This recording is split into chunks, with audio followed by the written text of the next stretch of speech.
Martrix Jr. able to capitalize by getting his first win of the 2021 season and his second with crew chief James Small. And based off of this win, could this be the return of Martrix Jr.? Or I think it's going to be like slowly return. Also, this race was, well, I don't want to talk more about it. Let's just go ahead and dive on into the video.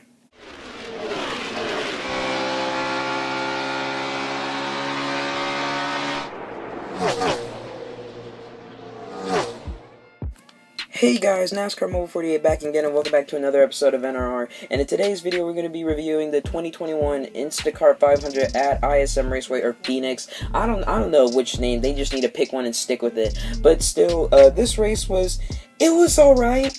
Between great, good, average. I'd say it was average. I mean, you saw in the title how I still don't understand how this is the championship race and they replaced Homestead. Like, Homestead and Chicagoland are like the two tracks that need to be the championship race. Chicagoland, like 2018, 2019, we had some good races, but still, this race was okay. But yeah, in today's video, we're gonna do something a bit different. We're gonna review the top 10. After that, we're gonna rate the race, and after that, we're gonna be looking at like two drivers that were underdogs in this race, like two drivers that exceeded my expectations coming into this race, and two drivers who did not do so well, who downgraded my expectations for them. I don't know the exact word for that, but yeah, we're gonna go ahead and dive on into this. So yeah, let's go ahead and get right into the video. Finishing first was Martrix Jr. Martrix Jr. definitely was the best Toyota out there today. He had a good race going. He did not win the first stages. He did not win stage 1, stage 2. That belonged to Blaney Logano, Team Penske, but brings Joe Gibbs out of nowhere, getting the race win. So yeah, that's the second win of the year for Joe Gibbs Racing. Martrix Jr., his second win with his new or semi-new crew chief James Small. So yeah, Martrix Jr., he's not a bad driver. He's in contention of these races. It's just they have to slowly build their way back into contention for these wins and stuff. So yeah, definitely a good day for Martrix Jr. in the 19 team, and yeah, they had a good race. So, and I can't wait to see what they can do at Atlanta, because they came so close there a couple years ago in 2019. So I can't wait to see what Martrix Jr. in the 19 team can do next week. Finishing second was Joey Logano. Joey Logano once again had probably the fastest car on the track. He was, downright the best forward on the racetrack, winning stage 2. He ran a good race. I don't know what happened. I think he had a mistake or something. I don't know. I don't know if I'm having false information or something. I'm not really sure, because I didn't really see that much of the final stage of the race, because you guys know me, Sundays starting to get a bit packed. But I'm looking at the results of the race, trying to see what happened, just to, for the filming and stuff, and for my enjoyment. But still, Joey Logano, definitely, I thought he was going to win this race. But Martrix Jr., when I was about to leave, it seemed like Truex was going to win. And I was just thinking, I still think Logano. But no, it was Martrix Jr. So Joey Logano coming up short, trying to get his first win of the year, his second place finish of the year. And he loses to another Toyota. Oh, man, that's the suck. You lose to Christopher Bell at the Daytona Road Course, and weeks later you lose to Martrix Jr. on Phoenix, the track that you won a year ago. So we'll see what Joey Logano could do at Atlanta. I don't have him as my pick to win, but we'll see what he can do. But overall, pretty decent race for Logano in the 22 team. Finishing third was Denny Hamlin. Denny Hamlin definitely also had a race-winning car, but he was not as good as his teammate Truex or Joey Logano. But still, Hamlin ran a great race, and really, it was kind of weird trying to identify Denny Hamlin, because you had the orange, but there was no purple, there was no... Oh, actually, yeah, there was white, but there was no purple. I was thinking, man, where's Denny Hamlin? Oh, yeah, he's wearing that weird offer pad-looking race car. You got the turquoise green in the back, and you have, like, a orange start to fade into, like, white. It was a weird car. Not the best paint scheme. Maybe on the worst paint schemes list. Maybe an honorable mention.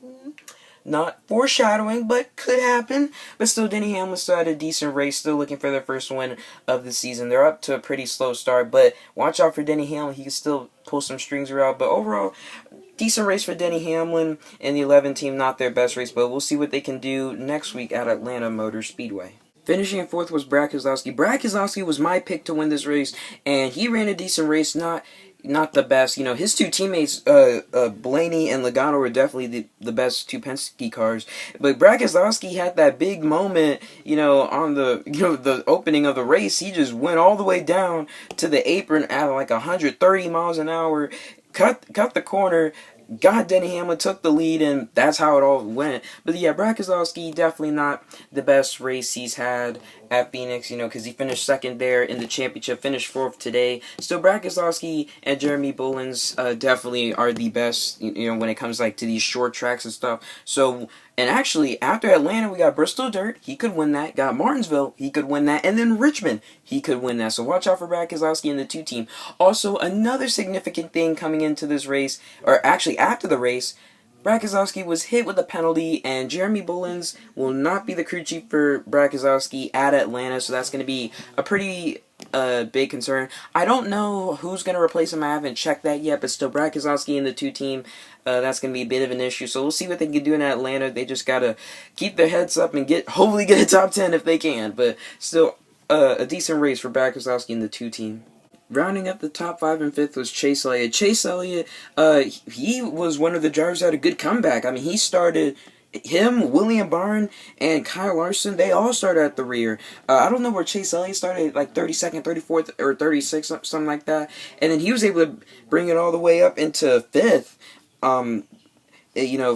For the end of this race, and then he also had, I think he got a top 5 in the first stage, I don't know, but still, great race for Chase Elliott and the 9 team, definitely not their first race. I could see that, because not the championship race, but you want to see what you're probably going to see at Phoenix later in the fall, because, I definitely have Chase Elliott making the championship for it, but still, no wins yet, but we still have a lot more racing to go. But yeah, Chase Elliott definitely had a decent race. He didn't have the best race. Nothing that much significant of Chase Elliott except for, starting at the rear, getting a nice solid finish. So yeah, good effort by Chase Elliott and the 9 team, and nothing else to say about that. At Atlanta, we'll see what Chase Elliott can do, because that's his hometown. Well, not his hometown, but his home state, home track. So we'll see what Chase Elliott can do. Hopefully get his first win on a mile and a half since Charlotte last year. Finishing in 6th was Kevin Harvick. Really, there's nothing that much to say about Kevin Harvick. I mean, he definitely had a top 10 car all day. There's nothing that much significant except for him running that ugly freaking Jimmy John's car. But still, Kevin Harvick, he ran a decent race, got a top 10. That's good, especially after having that horrible finish last week at Atlanta, or actually Las Vegas. So we'll see what Kevin Harvick can do next week, because they won at Atlanta last year, and Harvick's really good there. Since Jimmy Johnson's retired, Harvick is probably going to be the king of Atlanta, but we'll see, because that race was terrible. So I'm really hoping Atlanta will actually, I don't hope for anything. I just can't wait for Atlanta to get repaved and get remodeled and just change the facility, please. But still, Kevin Harvick ran a decent race. They got a top 10. Woohoo. Makes up for that terrible race last week. So we'll see what Kevin Harvick can do next week. He's not my pick to win next week, but he'll definitely get a top 5 if he's lucky. Finishing in 7th was Kyle Larson. Kyle Larson definitely had a race-winning car. He was catching the leaders in Stage 1 and Stage 2, but then he's just had those 2 big penalties, too fast entering into pit road. That was killing them the entire day. If none of that would have happened, they could have easily won this race. Actually, I don't even know if he had a 3rd penalty or something. I have no idea. I did not watch that much of the final stage, but I wouldn't be surprised if he actually had a 3rd, because really, if that wouldn't have happened, he definitely could have won this race. I know that was like in the first 2 stages, but they definitely would have had a really better shot of winning than they had today without having those 2 speeding penalties. But still, Kyle Larson ran a decent race today. I can't wait to see what he does in Atlanta, because he ran really good at Las Vegas, and that's not really Jimmy's best track. And Atlanta, that's a Jimmy Johnson track. And you have Jimmy Johnson's crew with their crew chief Cliff Daniels. They ran a good race, so Kyle Larson could win the race next week. He could be my pick. He may not be. Yes, he's my pick for next week. But yeah, overall, really decent race for Kyle Larson. The 5 team, they just gotta, not have those mistakes, because I feel like Kyle Larson definitely cost this team a pretty good win, or a pretty good finish. Well, they did finish top 10, but still a better finish, though.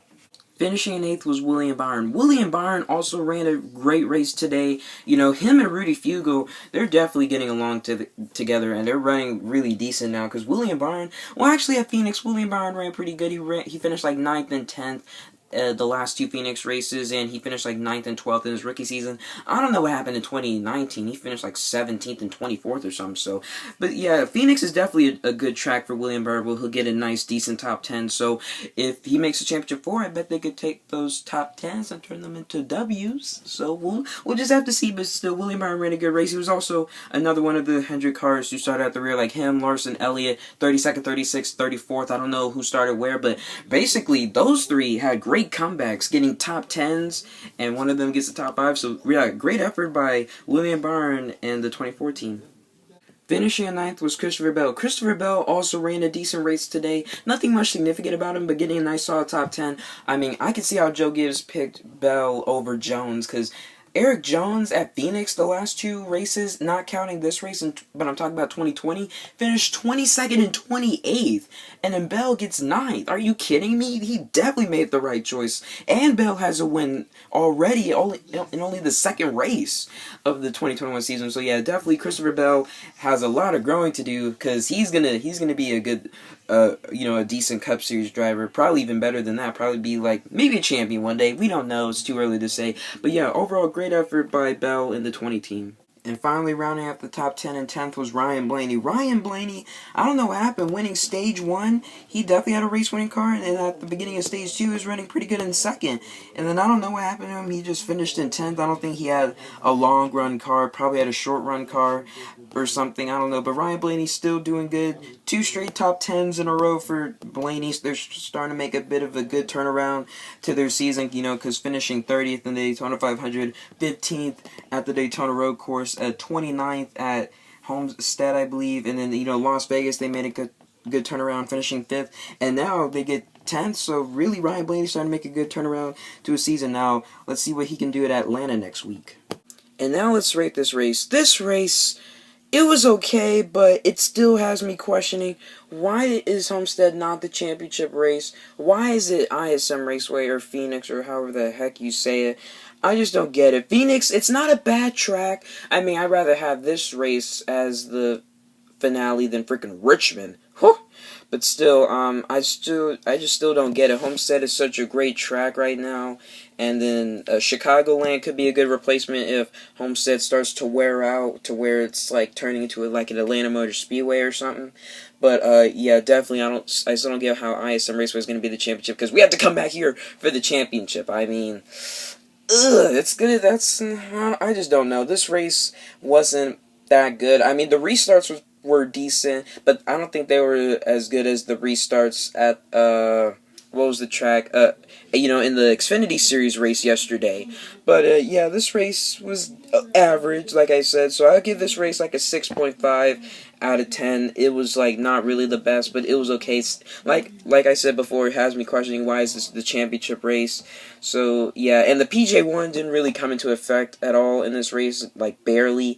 But yeah, this race was decent, but I rated a 6.5 out of 10. Let me know what you guys would give it in the comment section below. Now I want to talk about the 2 drivers that really sucked today. First off, Ryan Newman getting 28th. I mean, even his teammate Chris Buescher got like 18th or something. But running in 28th in Roush equipment, I mean, it's kind of believable, but still, Ryan Newman, he's a bit better than Buescher, but Buescher's a bit underrated. So yeah, definitely not a good race for Ryan Newman. And then finally, Alex Bowman. Bowman, he did have that moment where he's... Bowman moment. Wow, that rhymes. Haha, funny. Bowman, he was still involved in that incident earlier in the race when it was like a accordion effect, like how Mike Joyce said it. Ross Chastain went up the track, he got loose, he had to check up. Bowman didn't have to check up, and then Austin Dillon was a bit too late, ran into the back of Bowman, spun him around.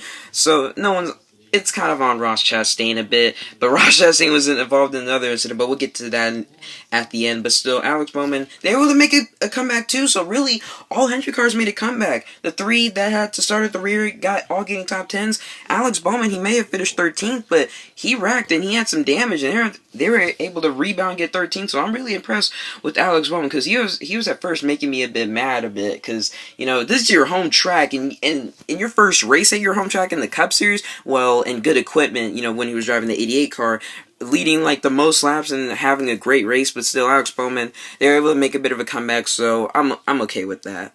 Now the two drivers that impressed me today, or like kind of like underdogs, are Almirola and Stenhouse. Like, first off, Eric Almirola really surprised me today, you know, knowing how the struggles they've been having. Able to get 11th place finish, so I'm okay with that. Almirola is definitely one of my favorite drivers, but yeah, I'm glad he got an 11th place finish. Nothing that much significant, but he was running in the top 10, like in like 9th or 10th in the race. And then Stenhouse, he started like 11th and finished 12th. I thought it was going to fall back, but Stenhouse really exceeded my expectations, so he did really good today, so proud of him. And the 47 team and JTG Doherty Racing, they definitely had a good race. So these are the two drivers who I thought had a good underdog performance today. And finally, before we get out of here, I just want to talk about some other things. You had Cody Ware take out Anthony Alfredo. Nothing on Cody Ware. I think he just got loose. And on Twitter, he calls him a lapped car. I don't know if Anthony Alfredo was, but it's like Anthony Alfredo and Cody Ware kind of like switch places or something, because I think Anthony Alfredo was supposed to say that. And then, what else happened? Oh yeah, Ross Chastain, that Kyle Busch takeout. Kyle Busch was pretty mad at Ross Chastain, but you can't blame Ross Chastain. It was Kyle Busch's fault, or sort of. It was actually no one's fault. Kyle Busch just got loose into the corner. Ross Chastain had to react pretty quick, and he ran into the back of him and kind of turned him and stuff. So yeah, not on Ross Chastain. He also had Bubba Wallace take out Cole Custer. Will not take him out, but put him into the wall a bit. You know, because, you know, that was on Bubba Wallace. He definitely was not clear, and I don't think Cole Custer was pretty happy about that. Other than that, I don't think I'm missing anything else. But yeah, I think that's going to end it here. So yeah, guys, thank you guys so much for watching. Please like, comment, and subscribe. Yeah, I'll have the Atlanta race video moving up, or coming up, you know, next Sunday and stuff. And one more thing before we go, I liked how someone said on Twitter that they're glad that this Phoenix race is over, so they could just get ready for the Bristol Dirt Race in 2 weeks. So that was pretty funny, because I kind of feel the same way too. I just want to see how that race is going to play out, especially with the heat race, because they're going to run a lot of laps on that dirt. I don't think 250 laps is good, but we'll see. But anyway, guys, thank you guys so much for watching, and I'll see you guys next time. Have a great rest of your day, and yeah, that's about it. Peace out.